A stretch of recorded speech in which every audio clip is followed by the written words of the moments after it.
This is Mac from JLPTbootcamp.com here with another N4 grammar lesson.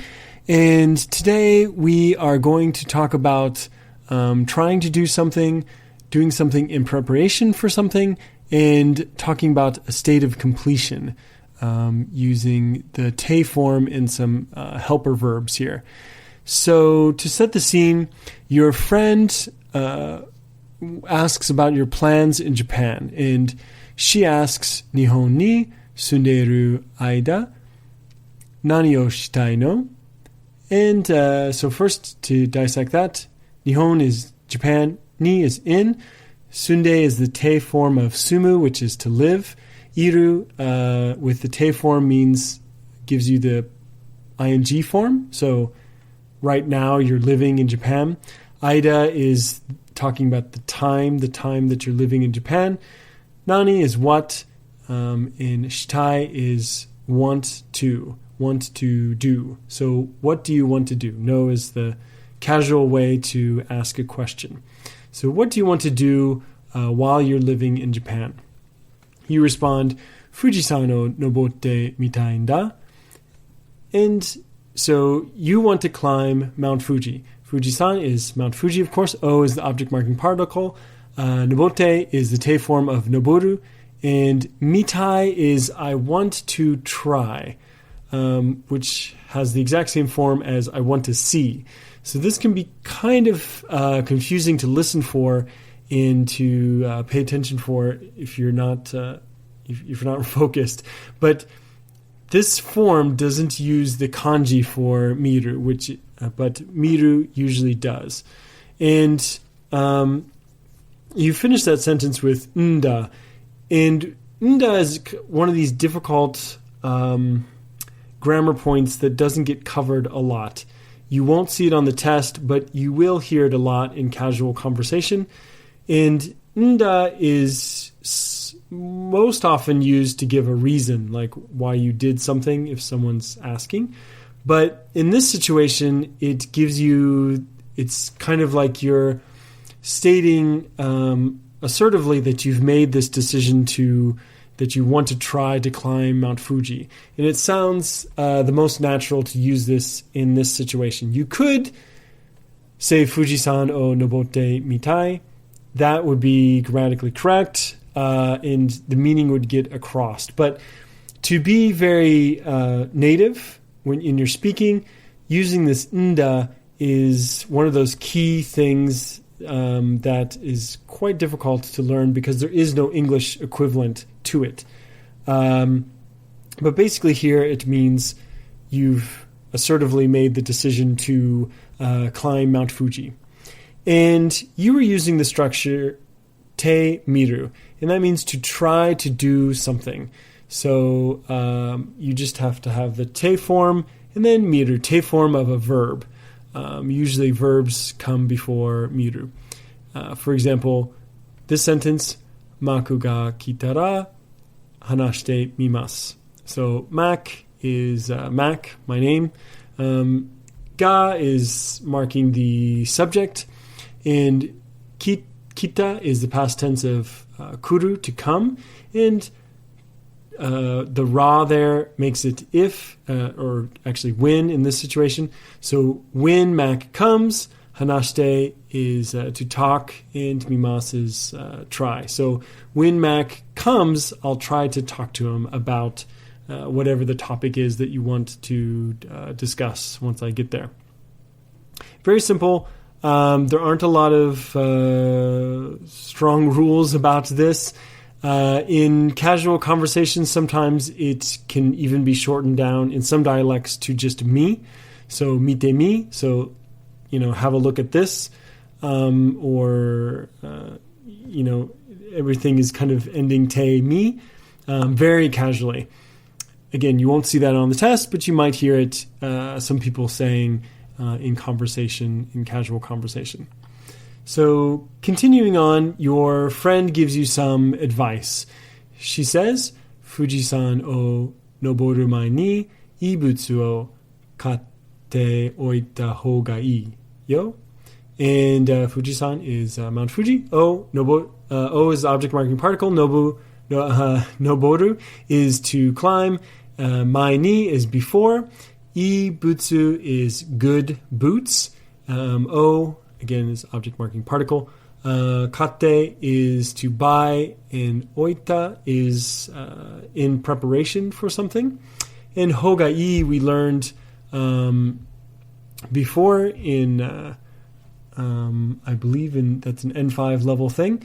It means you should buy good boots before you go in preparation for going. So buying the boots is in preparation for climbing Mount Fuji. And you respond, sokka, ima wa furui kono kutsu shika arimasen. So, sokka is, that's right, I need good boots. Ima wa is for now. And furui is old. Kono is this or these in this situation. Talking about your boots here. Kutsu is actually shoes. So these shoes. Shika is I don't have anything but these shoes in this situation. So shika is it has to have a negative following it. So basically, I don't have anything but these old shoes. And so you have the negative there, arimasen. So it doesn't exist. Nothing exists but these old shoes. Shika. So shika's very tough. Another very tough grammar point that you really need to listen for and get used to, because there's a lot of trick questions that'll come up in the listening section using shika. But we want to go over teoku. And teoku is doing something in preparation for something or leaving something in the same state. Of course, that sounds a little bit confusing, but it really depends on the context. You can understand what you're doing. Are you going to do it in preparation for something, or are you going to leave it in some state? So if it's already in that state, obviously you're leaving it in that state. But if it isn't in that state, you are going to change it into a different state, into a different situation, or do some kind of action to prepare for something. So, for example, door o aite oite kudasai. So door is a Western style door, and o is object marking particle. Aite is open, the te form of aku, open. And oite is to leave, oku. And kudasai is please. So please leave the door open is this situation. And you'll see this a little bit on N4. N3 is when they really try to kind of trick you with this form, because it is quite easy to get tripped up on forming it and also listening for it in quick responses and things like that. But basically, you're doing something in preparation for something in the future. So you haven't done it yet. The event hasn't come yet. And it's something to note that in casual conversation, this is sometimes shortened to toku. So the te plus oku is shortened down to toku. So to and ku. Or if it's the te form that ends with d, it would become doku. So for example, yonde, the te form ends actually in de. So if you needed to read a book in preparation for some kind of class, you could say to someone, hon o yondoku if you need to prepare for it, you would say hon o yondoku. So I need to read this in preparation for the class. Hon o yondoku. And of course, in like a polite form that you would see on N4, you would see something like hon o yonde okimasu, which is the polite form of Japanese. last situation here. Your friend checks if you have everything. You're at Mount Fuji and you're ready to climb, and your friend asks, "Jaketo wa moteru no?" And jaketo is jacket, of course. Wa is the topic marking particle. Mote is to carry, and iru. So mote iru is, are you carrying this jacket? In casual form, we chop out that i, so we have moteru. So we don't have mote iru, we have moteru. This is in casual conversation, of course. It's not going to be on the N4 test, but this is what you're going to hear when talking to friends. And you respond, wasurete shimatta. So, I forgot the jacket. Wasurete is, wasureru is to forget. And shimau is you regrettably do something, or you have completed something. And teshimau, it's you're talking about a state of completion or the regret of doing something. And it's usually used to talk about your regret or embarrassment of doing something. Kind of a funny story is when I first came to Japan, I worked with a native, and she would keep saying shh when she made a mistake. And my natural reaction is in English, she's about to say the S word in English, but she was actually holding back saying shimatta, which is, oh shoot, I messed up, or I typed the wrong thing in the computer or something. And it's a common expression just to use shimatta, as in, oh, I screwed it up, is a very common expression in Japanese. So this is usually used to express regret. I've heard it most often used for regret, but it can be used to talk about the state of completion. For example, here's a polite example that you might see on the N4 test.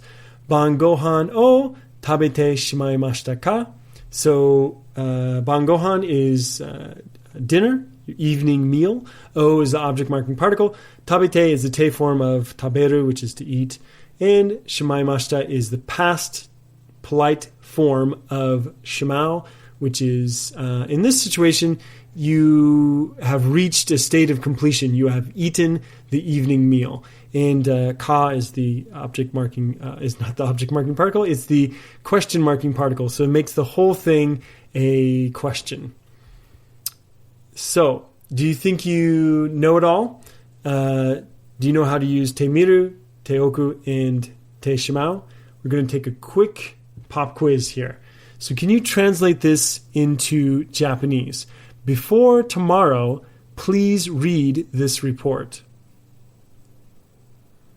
Before tomorrow, please read this report. In Japanese, that would be ashita made ni kono reporto o yonde oite kudasai. So ashita is tomorrow. Made is until. And then ni marks it as a deadline. So until the point of tomorrow, you need to read this report. It's kind of a weird, that's the literal translation, but basically made ni is before or by in Japanese. Kono is this, of course. Reporto is report. O is the object marking particle. Yonde is the te form of yomu, to read. Oite is oku in the te form, and kudasai is please. And next one, I'm going to try to drive this car. I'm going to try to drive this car. Kono kuruma o unten shite mimasu. So kono is this, kuruma is car, o is the object marking particle. Unten suru is to drive, and that's the te form, shite there. And then mimasu is the polite form of miru, to try. So to try to drive this car. And last one, I broke all the dishes, and I feel embarrassed. And one quick hint here, to break or crack something, some kind of glass, you would use waru in Japanese.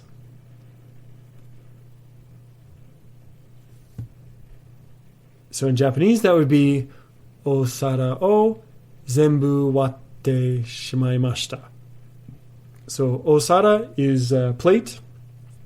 Sara commonly takes the O to make it honorific. I'm not sure why that is, but it's usually it's kind of like okane. You usually those two words tend and many others tend to always have the O before them. O is the object marking particle here. Zenbu is all, like completely, the entire.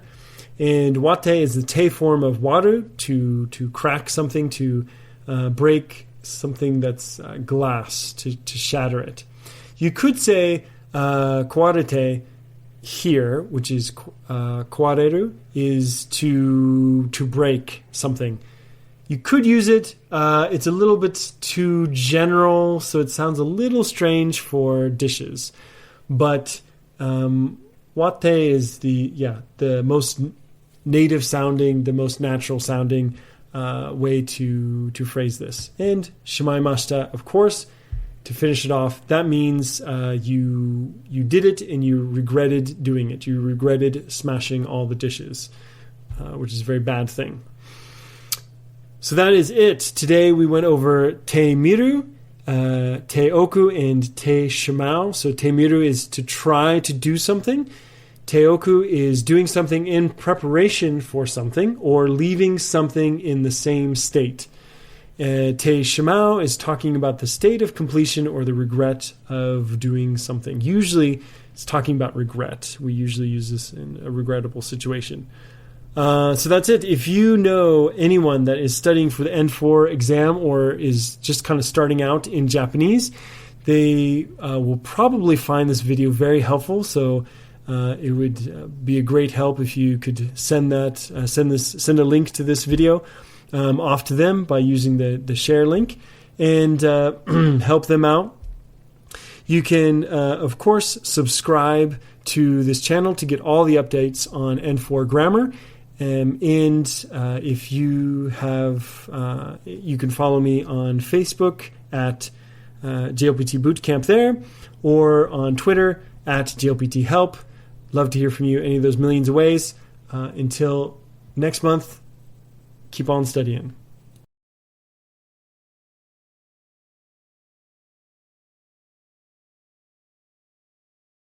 This has been another grammar explanation video from the JLPTbootcamp.com premium site. There at the site, you'll find a lot of other extra goodies. For example, all of my guides, including the JLPT Study Guide Kit, which will walk you through how to study for the JLPT, as well as how to build very effective mnemonics so that you can remember kanji and vocabulary the first time you see it. I also walk through how to formulate a good test-taking strategy so you know what units, what sections of the test to focus on to maximize your points and get the best possible score that you deserve. In addition to that kit, I also have grammar guides for the N5 and N4 levels. In those guides, I go over some common mistakes that people make, example test questions, extra practice with grammar points, lots of great stuff. That's available at jlptbootcamp.com/premium. I hope to see you very soon at the premium site. This has been Mac from jlptbootcamp.com.